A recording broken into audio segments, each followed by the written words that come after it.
हरे कृष्ण आस्ते कथा केउ बोलबेन ना आस्ते आस्ते हाथे करे मुखे बोलो ना नाम ना बोले स्मरण करो।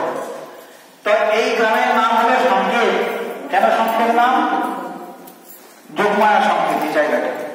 তো এক সময় রাধা কৃষ্ণের যে প্রথম মিলন হয়েছিল এখানে, সেই কি করেছিলেন না রাধারানী তাকে নিয়ে এসেছিলেন কে? ললিতা এবং যোগমায়া। তারা অনেকভাবে বুঝে বুঝে রাধারানীকে এখানে নিয়ে এসেছেন।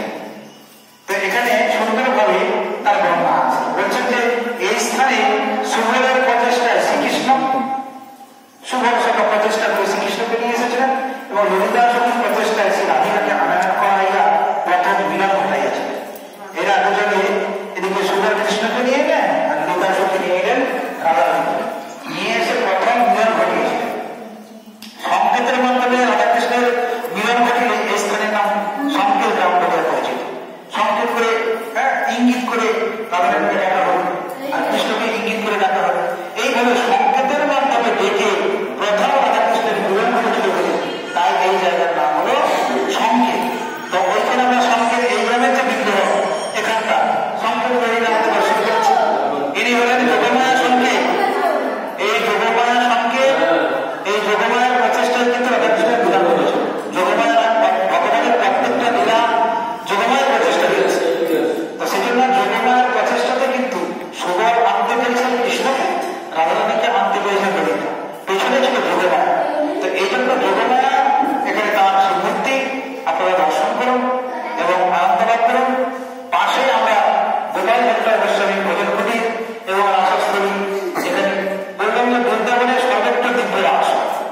রাস শুধু একটা জায়গায় বংশী সেটা পূর্ণ রাস হয়েছিল, কিন্তু আর সমস্ত জায়গায় ভগবান দিব্য লীলা বিহার করেন, রাস হয়, এখানেও রাস হতো। তাই এটা রাসের বেদি রয়েছে, সেই বেদি দর্শন করবো। সামনে গোপাল ভট্ট গোস্বামী ভজন কুটির দর্শন করবো।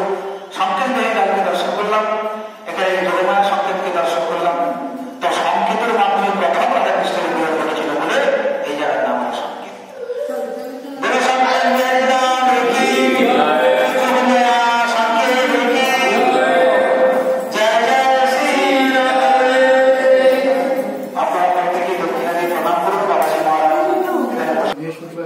শুক্রবার ফিরব, শনিবার থেকে ভাগবত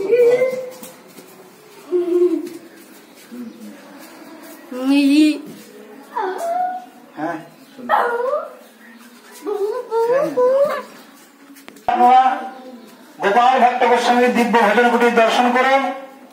আমাদের সরগোস্বামীর মধ্যে অন্যতম গোপাল ভট্ট গোস্বামী। এই গোপাল ভট্ট গোস্বামী তার ভজন কুটির আপনারা দর্শন করুন।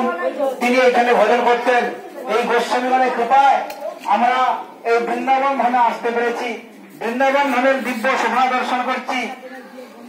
তার জন্য গোপাল ভট্ট গোস্বামীর কৃপা অনস্বীকার্য। শুধু গোপাল ভট্ট সমস্ত গোস্বামীগণ তাদের বিশেষ কৃপা।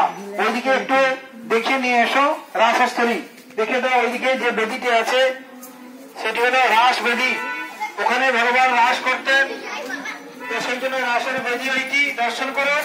আর এইদিকে বাম দিকে গোপাল ভট্ট গোস্বামীর ভজন কুটির দর্শন করুন, যেখানে সর্বগোস্বামীর মধ্যে অন্যতম গোস্বামী গোপাল ভট্ট গোস্বামী ভজন করতেন। তার সেই কুটির দিব্যতা লাভ করুন।